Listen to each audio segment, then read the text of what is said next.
Olá! Está começando Meio Ambiente por Inteiro, um programa que discute e analisa temas que fazem a diferença no dia a dia de todos nós. O programa de hoje vai falar sobre o tráfico de animais silvestres. O hábito de tentar domesticar animais silvestres é antigo.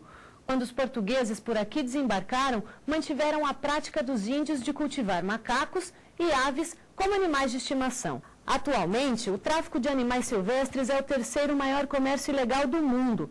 Movimenta cerca de 10 bilhões de dólares por ano e perde apenas para o tráfico de drogas e armas. O Brasil é responsável por 10% desse mercado. Um negócio que retira todos os anos mais de 38 milhões de espécies de seu habitat natural. No Brasil, o tráfico de animais é considerado crime e da cadeia. Para falar sobre a realidade brasileira, o Meio Ambiente por Inteiro desta semana convidou Franco Perazzoni, delegado da Polícia Federal, e Ralph Lima, coordenador da Rede Nacional de Combate ao Tráfico de Animais Silvestres, RENCTAS. Ralph, Perazzoni, muito obrigado pela presença de vocês. Queria começar com você, Perazzoni. Qual a situação do país no que diz respeito ao tráfico de animais silvestres? Tá. O Brasil, por ser um país mega diverso, ele atrai efetivamente a facilidade do lucro através do tráfico de animais, né? O que se verificou de alguns anos para cá, talvez de 5 a 10 anos para cá, é que se antes você tinha um tráfico, que era aquele tráfico para o comércio interno, aquele tráfico, né, que ele não era muito bem elaborado. Hoje a gente verifica que, na verdade, o que aconteceu? Houve uma evolução, passou a ser efetivamente um ramo do crime organizado, justamente por quê? Porque você verifica que o animal, ele pode ser capturado por um valor bastante ínfimo, né? Você pode, um capturador vai ganhar muito pouco de um animal, né? R$100, R$200, a depender do animal, talvez menos. E esse animal ele pode chegar num criadouro, né, já legalizado com uma documentação, a vários milhares de reais ou de dólares. Antes, o que se tentava fazer, se tirava o animal do Brasil e buscava se legalizar ele nos países de origem, né, através dos receptadores.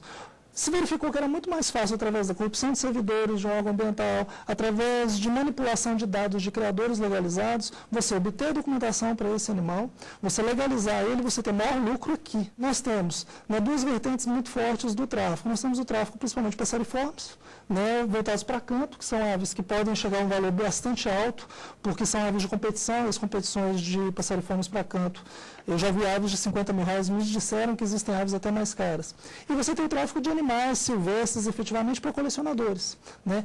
Esses para colecionadores, a depender do tipo de animal, você pode chegar a valores muito altos. O que eu sempre gosto de ressaltar é que, diferentemente de outros ramos do crime organizado, onde você tem o ato ilícito, um dinheiro que vem desse ato ilícito e uma posterior lavagem do dinheiro, o crime ambiental te possibilita uma coisa única, que é você legalizar o próprio objeto.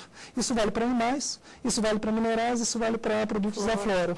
Porque o que é ilícito não é o objeto em si, mas a origem dele. Se você consegue dar áreas de legalidade para ele, através da documentação, acabou-se. Ele vai tramitar livremente. Uma investigação vai ser muito mais complexa, porque, principalmente no caso de animais, você tem que fazer DNA, verificar se a filiação daquela ave, daquele animal é efetivamente a que está sendo apresentada, se a origem dele é aquela, verificar o criador. Então, é uma série os criadores, é isso. Hoje, os criadores, existem até trabalhos acadêmicos de colegas policiais federais que abordaram isso, a participação de criadores, zoológicos particulares no tráfico de animais. Ralph, o que é a RENCTAS, o que faz a RENCTAS? E eu queria saber o Brasil é alvo do tráfico internacional também, né? Quais as espécies mais procuradas? O que vocês combatem? Pois é, a RENCTAS é uma ONG, né? Ela foi criada em 99, durante um ano ela trabalhou como um programa de governo, parceria entre o IBAMA, a Polícia Federal e a Organização do Terceiro Setor. E a partir de 2000 ela foi criada aqui em Brasília como uma organização com esse foco no tráfico de animais silvestres. De fato, o Brasil é um foco dos traficantes, dada a grande biodiversidade que o Brasil possui de fauna, e os nossos animais alcançam valores elevadíssimos no mercado internacional, né? Nós temos um relatório que a RENCTAS fez em 2001, nós identificamos 3 categorias para animais silvestres. Você tem animais que são buscados para o comércio de pet, né? O macaco, a arara, o papagaio, o pássaro para canto. Você tem uma categoria de animais que se prestam à biopirataria, ou seja, geralmente anfíbios, répteis, insetos. Esse, com certeza, movimenta uma quantia muito grande, porque você tem toda uma soma de pesquisas que é feita em cima desses animais. E você tem aqueles animais que são muito raros e que despertam o interesse aí dos colecionadores internacionais, como, por exemplo, um caso clássico, que é o da ararinha azul, que só existia na Bahia, hoje não existe mais. Existe um criador no Catar, que ele tem cerca de 60 animais reproduzidos em cativeiro. A gente estava comentando dos orangotangos que são levados para fazer boxe, essa coisa e tal. Aqui no Brasil, quais são os animais que a gente que a gente deve temer a extinção em função do tráfico ou de ações como essas predatórias, né, do homem? Olha, principalmente aquelas espécies que naturalmente são muito raras, né, que ocorrem em pequena quantidade na natureza, ou aquelas que são muito exploradas. Né? Existem algumas informações científicas de espécies que são exploradas há muito tempo pelo tráfico e essas espécies continuam com seu estado de conservação ainda muito bem. Mas existem outras que não, que já se extinguiram ou que estão em vias de extinção por conta do comércio legal. Agora, por exemplo, no caso de orangotangos, de tigres, rinocerontes, chimpanzés, que são muito apreciados na Ásia e na África. Botos, né? No caso, esses animais asiáticos, por conta de crendices. Aqui no Brasil, nós temos uma série de animais, várias espécies que são procuradas pela mesma finalidade. A genitália de botos, os olhos do peixe-boi amazônico, pássaros que são usados secos, né, dentro da carteira para chamar dinheiro. Então, tem uma série de crendices que também colabora com a extinção das espécies. Perazoni, quem for pego cometendo um delito desse, o que acontece? Bom, aí entra num aspecto jurídico que é bastante interessante, e aí eu tenho que fazer algumas pontuações. Comumente a gente ouve falar que a lei de crime ambiental é muito branda, né, e as penas são pequenas. E de fato são. Se você compara, eu sempre gosto de falar que qualquer crime que você tem na lei de crimes ambientais, você encontraria o respectivo no Código Penal. E aí você fica, como hermeneuta, como jurista, você começa a perguntar por que o legislador, então, optou por fazer a tipificação de determinadas condutas com penas menores. Eu dou um exemplo, falsidade ideológica, é 1 a 5 anos, está previsto lá, 299. A falsidade ideológica no curso de um licenciamento ambiental é 1 a 3 detenção, tem a pena menor. 1 a 3 anos. 1 a 3 anos, detenção, é menor. O próprio tráfico de animais tem algumas figuras que é muito semelhante à receptação, que é comprar, adquirir, etc. É 1 a 4 a receptação e o tráfico de animais é 6 meses a 1 ano. Então você começa a verificar, e a única interpretação que pode ser dada, é uma interpretação que hoje vem ganhando espaço nos tribunais, principalmente em razão de operações da Polícia Federal, de outras polícias ambientais, trabalhos do IBAMA, é que a lei de crimes ambientais, ela não se aplica isoladamente, ou seja, não é um princípio da especialidade que você aplicar o caso e deixar de lado. O que é o princípio da especialidade? A norma especial se aplica em detrimento da norma geral. Na verdade, a norma ambiental tem que ser somada. Na verdade, você teria um concurso de crimes. Por quê? Eu dou um exemplo muito claro. Comércio de marfim. Comércio de marfim é proibido no mundo inteiro. A CITES, que é uma Convenção Internacional de Proteção de Espécies em Extinção, proíbe a comercialização de marfim. Se alguém tentar entrar no Brasil com marfim sem a licença CITES, que é uma licença expedida pelo órgão, né, no caso aqui no Brasil pelo IBAMA e nos outros países pelo órgão respectivo, ele vai ser responsabilizado por contrabando. Porque está tentando entrar com um produto proibido, cuja importação é proibida, no Brasil sem licença do órgão competente, 1 a 4 anos. Se essa mesma pessoa comprasse uma pele de onça pintada na Europa e tentasse entrar com ela no Brasil, ia se aplicar a ela o 29 da Lei de Crimes Ambientais, que seria 6 meses a 1 ano. É possível um raciocínio desse? A única interpretação constitucional que se pode dar disso é que, na verdade, o que acontece? O legislador tentou preservar mais a fauna e a flora nacionais, silvestres, do Brasil, em detrimento das outras. Então, é por isso que, quando você tiver um crime envolvendo uma espécie silvestre brasileira ou em rota migratória e tal, você vai aplicar a legislação penal comum, mais a legislação ambiental. Mas, então, a lei, ela está errada? Ela precisa ser revista ou é a interpretação de... Como é que... Sim, o que acontece, isso é uma coisa que eu já venho batendo há muito tempo, existem obras escritas sobre isso, hermenêutica, jurídica ambiental, etc., que se diz bastante assim, o jurista, no Brasil, infelizmente, ele não é preparado para lidar com bens transindividuais. Nós estudamos no direito, nós temos, quando fazemos faculdade de direito, temos 10 períodos, praticamente 8 ou 9 só de direitos individuais, trabalhando direito civil. O advogado, o jurista brasileiro, ele é preparado para solucionar conflitos entre pessoas. Mas quando ele tem que lidar com interesses que são muito maiores do que o interesse individual de uma pessoa, interesses difusos, coletivos, bens ambientais em si, a hermenêutica jurídica que ele aprendeu, ele não consegue aplicar, porque ele aprendeu regras que, na prática, quando ele tenta aplicar na situação ambiental, ele acaba sendo bastante injusto, ele acaba dando interpretações totalmente equivocadas, inclusive com chancelas de grandes juristas, de pessoas que, embora tenham bastante conhecimento jurídico, nunca se sentaram efetivamente para trabalhar o direito ambiental.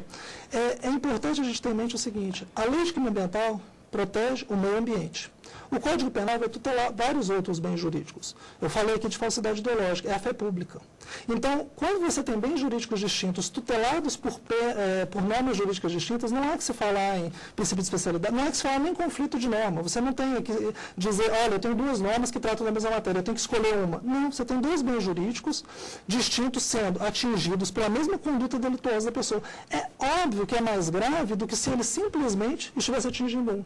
Não há dúvida que quem falsifica um documento público merece uma pena. Mas quem falsifica um documento público com o objetivo de causar um dano que é transindividual, atinge todos nós, coletividade, que através do meio ambiente, tem que ser mais severamente punido.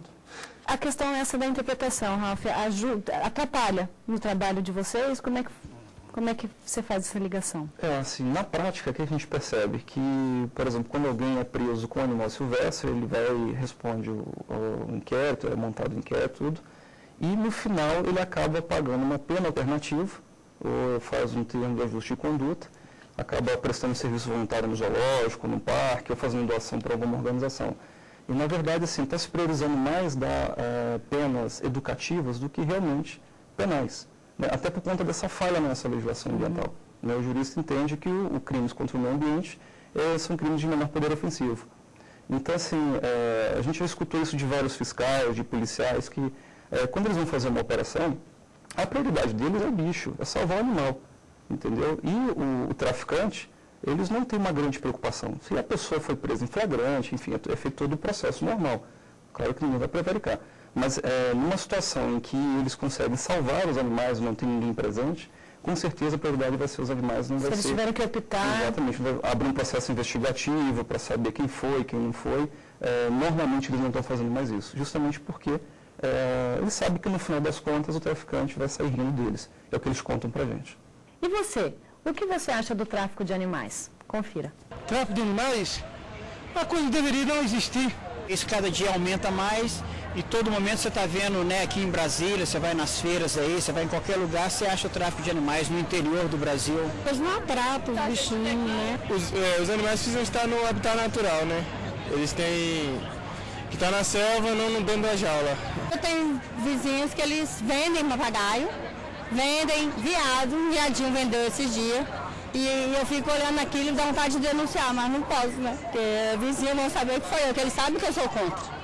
As pessoas sabem, né, que é crime, elas estão cientes. Vocês acham que está se criando uma conscientização cada vez maior em relação ao tráfico de animais? Sim, porque hoje em dia não adianta mais a pessoa dizer, eu não sabia que era crime. Hoje, esse é um trabalho que a gente fez em 2005, 86% da população respondeu que crimes, que tráfico de animais vai ser um crime. Então não tem mais essa desculpa. E um dado importante é que as pessoas estão denunciando muito, né? As pessoas estão mais conscientes, sabem que isso é crime, que isso é ilegal, que é um crime contra a vida selvagem, né? E estão denunciando. Isso é uma coisa importante de se destacar, né? Essa manifestação pública em denunciar os crimes contra os animais silvestres. É isso mesmo, Perazoni? O que a gente percebe é que as pessoas se sensibilizam pelo animal, né? É grave, você vê aquela senhora ali, não, porque faz mal para o bichinho e tal. Mas as pessoas, quando você vira e fala, mas as pessoas que fez isso vai ficar presa, passa a ter dó também dela. A gente verifica que existe na prática, né? Assim, as pessoas têm uma sensibilização pelo animal, pela situação degradante que ele é colocado, mas ainda não enxergam efetivamente como crime. A grande verdade é essa. Eu sempre falo assim, infelizmente, o tratamento penal que se dá para aquela pessoa que tem um animal dentro de casa, e às vezes até bem tratado, etc., mas em desconformidade com a legislação, e aquela pessoa que trafica grandes quantidades, é basicamente o mesmo. Né? Não há, por exemplo, na lei de crimes ambientais um tratamento diferenciado. Aquele que transporta um animal para o exterior, ou aqui dentro internamente, e aquele que traficou 10 mil araras, por exemplo. Nós vamos para um rápido intervalo e voltamos já com o Meio Ambiente por Inteiro.